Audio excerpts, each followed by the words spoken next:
Jésus-Christ nous sauve du péché et de la mort. Cette expression demande des explications. Il y est parlé du péché au singulier comme d'une force négative. C'est la fermeture de l'homme à tout ce qui pourrait l'éclairer, mais aussi le bousculer.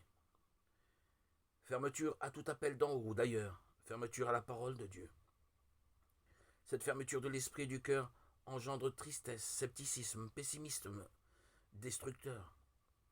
Car ce qui fait vivre en profondeur est toujours quelque chose qui est donné par la vie, par les autres, par Dieu. La source de la joie de vivre est toujours une grâce, un présent qu'il faut accueillir avec simplicité et action de grâce. Se fermer, s'enfermer, c'est tarir la source de la joie.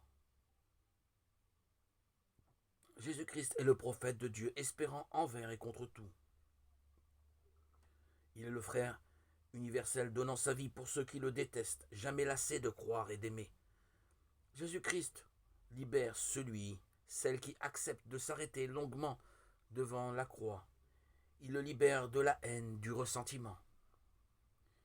Il y est parlé de la mort, non pas la mort biologique, fin naturelle de l'existence humaine.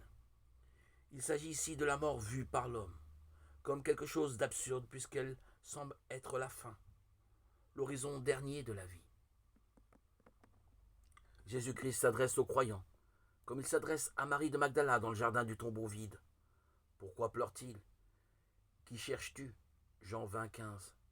Marie pourrait répondre, je cherche la source de vie, l'arbre de vie du jardin perdu, voir Genèse 3, 23, 24.